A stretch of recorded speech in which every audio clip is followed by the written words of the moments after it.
Hello everyone, welcome to commerce lectures. आज हम topic करेंगे क्लास 12 मैक्रो इकोनॉमिक्स एंड हमारा टॉपिक का नाम है significance of macro economics. Macro economics जो हम पढ़ते हैं उसकी क्या इम्पोर्टेंस है, क्यों हम पढ़ते हैं एक्चुअली में ये सब्जेक्ट जो कि इतना डिफिकल्ट है, वो हम पढ़ने वाले हैं, इसका रीज़न आज। सबसे पहली बात तो ये, मैक्रो इकोनॉमिक्स इसलिए पढ़ा जाता है क्यों? It describes the economy. हमारी इकोनॉमी को डिस्क्राइब करता है, हर एक चीज, हर एक प्रॉब्लम को डिस्क्राइब करता है। हर एक प्रॉब्लम मतलब वो सास मोबाइल लड़ाई नहीं आगे कंटिन्यू करते हैं। एस्टिमेट नेशनल इनकम, हम मैक्रो इकोनॉमिक्स में ये पढ़ते हैं कि नेशनल इनकम कैसे निकाली जाती है।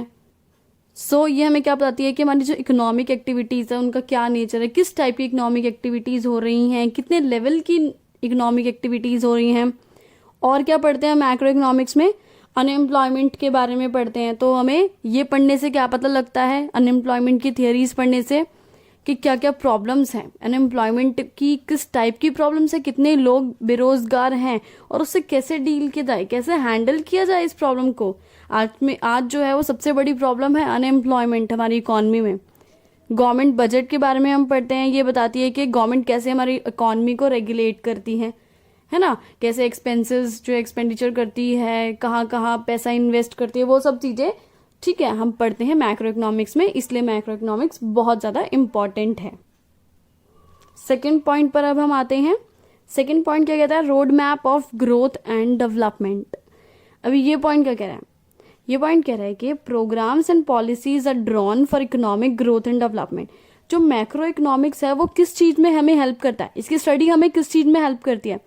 प्रोग्राम्स और पॉलिसीज बनाने में, ठीक है, ताकि इकोनॉमी की ग्रोथ और डेवलपमेंट हो जाए। इसको बताता है, मतलब कि इकोनॉमी जो है एक्चुअली में कितना ग्रो कर रही है, कितना डेवलप कर रही है और कितना उसे डेवलपमेंट और करना है, और हमें क्या क्या करना है ग्रोथ के लिए। ये सब चीज़ें जो किस में आती है?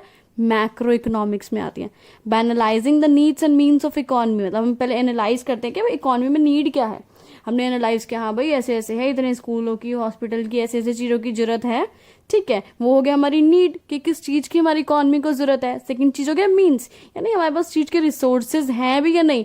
पता लगे हम खर्चा, पैसे हमारे पास हैं 10 करोड़ और हम खर्च कर रहे हैं 100 करोड़, ऐसा भी तो नहीं होना चाहिए। प्रॉपर मीन्स भी तो होने चाहिए, है ना। ये चीज़ें जो है मैक्रो इकोनॉमिक्स इस चीज़ में हेल्प करती है, पूरे पॉलिसीज और प्रोग्राम्स बनाने के में, कि भाई क्या क्या ऐसी चीज़ें हैं जो गवर्नमेंट कर सकती है, जितने उसके पास पैसे हैं, या कितना लोन ले सकती है वो, ठीक है, जिसकी वजह से उतनी ग्रोथ या डेवलप वो कर पाए। आगे बढ़ते हैं थर्ड पॉइंट पर।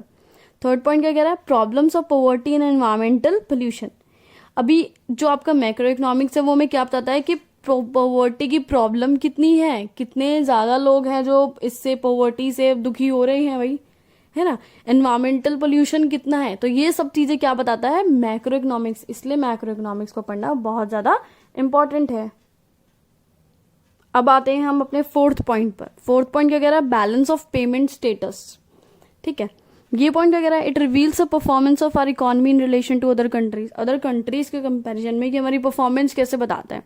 बैलेंस ऑफ पेमेंट मतलब पता क्या होता है? ये एक तरह के रिकॉर्ड्स होते हैं, गवर्नमेंट रिकॉर्ड्स मेंटेन करती है, जैसे कि कितना किसको, जैसे एक्सपोर्ट और इम्पोर्ट नहीं करते हैं हम, ठीक है, तो किसको कितना एक्सपोर्ट किया, कितना पैसा किस कंट्री से देना है, लेना है, ये सारे जितने भी पेमेंट के रिकॉर्ड्स होते हैं ना, ये इसके अंदर आते हैं। और क्या होता है? Balance of trade. ये क्या शो करता है? कैपेसिटी टू एक्सपोर्ट, कि हम कितना एबल हैं एक्सपोर्ट करने में, ठीक है, कितना कैपेबल है हम एक्सपोर्ट करने के लिए। एंड कंपल्जन टू इम्पोर्ट, कितना कंपल्जन है, कितनी मतलब हमें जरूरत पड़ रही है इम्पोर्ट करने की, मतलब ऐसी चीजें जो हमारे कंट्री में अवेलेबल नहीं है और हमें मजबूरन बाहर से इम्पोर्ट करानी पड़ रही है। तो ये चीजें भी हमें किससे पता लगती है? मैक्रो इकोनॉमिक्स से। मैक्रो इकोनॉमिक्स ये सब चीजें बताती है, हम कितना एक्सपोर्ट कर रहे हैं, कितना इंपोर्ट कर रहे हैं, क्यों मतलब इतना इंपोर्ट कर रहे हैं, सब चीजें बताती है। आगे बढ़ते हैं, इकोनॉमिक स्टेबिलिटी। ये क्या पॉइंट कह रहा है? It's study help in achieving economic stability through. Economic stability कैसे आती है? एकदम मतलब स्टेबिलिटी का मतलब होता है ना एकदम से ज्यादा प्राइसेस एकदम से हाई ना हो जाना, कि कोई अफोर्ड ही ना कर पाए, जो मिडिल क्लास इंसान है वो कोई चीज जो मतलब जरूरत की चीजें हैं वो अफोर्ड ना कर पाए, ये सब जो है ना हो। इकोनॉमी में स्टेबिलिटी रहे, वो चीज किसकी वजह से आती है? आपकी मैक्रो इकोनॉमिक्स पढ़ने से, उसको स्टडी करने से। अभी कैसे आएगी? मॉनेटरी पॉलिसी के थ्रू और फिस्कल पॉलिसी के थ्रू। अभी मॉनेटरी पॉलिसी कौन देखता है? आरबीआई, हमारा सेंट्रल बैंक ऑफ इंडिया, जिसका नाम है रिजर्व बैंक ऑफ इंडिया, यही सब कुछ देखता है। इसमें मॉनेटरी पॉलिसी का मतलब क्या है? यानी पैसे से रिलेटेड जो पॉलिसीज होती हैं, जैसे कि आपकी इंटरेस्ट के रेट कम करने हैं, ज्यादा करने हैं, bank rate, CRR, money supply, ये सब चीजें किसमें देखी जाती है? आपकी मॉनेटरी पॉलिसीज में। और फिस्कल पॉलिसी आपकी क्या होती है? ये गवर्नमेंट देखती है। फिस्कल पॉलिसीज में क्या होता है? गवर्नमेंट के जैसे एक्सपेंडिचर्स कितने हो रहे हैं, जैसे डैम बनवा दिया, रोड्स बनवा दिए, ये सब चीजें एक्सपेंडिचर्स हो गए ना गवर्नमेंट के। और रेवेन्यू कितना हो रहा है गवर्नमेंट का, जैसे हम लोग टैक्स वगैरह देते हैं गवर्नमेंट को, है ना, तो वो गवर्नमेंट का रेवेन्यू हो गया। सो ये सब पॉलिसीज किस में आती है? फिस्कल पॉलिसी में। तो इन दोनों से गवर्नमेंट क्या करती है? स्टडी करती है पहले अच्छे से। हम लोग मैक्रो इकोनॉमिक्स में इसकी स्टडी करेंगे, इनके सोल्यूशन ढूंढेंगे। अगर इन्फ्लेशन आ रहा है, ज्यादा महंगाई हो रही है, तो इसलिए मैक्रो इकोनॉमिक्स पढ़ना जरूरी है ताकि इकोनॉमी स्टेबल हो जाए। अभी लास्ट पॉइंट है आपका पॉलिसी फॉर्मुलेशन। पॉलिसीज बनाने में भी मैक्रो इकोनॉमिक्स काफी हेल्प करती है। कैसे? मैक्रो इकोनॉमिक वेरिएबल्स होते हैं, जैसे कि एग्रीगेट डिमांड आपकी, एग्रीगेट सप्लाई आपकी, टोटल कंजप्शन आपकी, ये आपके मैक्रो इकोनॉमिक्स वेरिएबल हैं। जब हम मैक्रो इकोनॉमिक्स की स्टडी करते हैं तो ये सब वेरिएबल्स की भी स्टडी करते हैं ऑफकोर्स। तो ये जितने भी वेरिएबल्स होते हैं, ये हमें किस चीज में हेल्प करते हैं, कैसे यूजफुल होते हैं?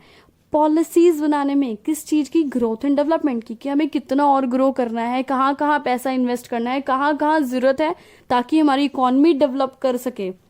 ठीक है, तो ये सब पॉलिसीज बनाने में इन मैक्रो इकोनॉमिक्स में बहुत हेल्प मिलती है। मैक्रो इकोनॉमिक्स को स्टडी करने से, इन वेरिएबल्स को स्टडी करने से हमें पॉलिसी बनाने में बहुत आसानी हो जाती है।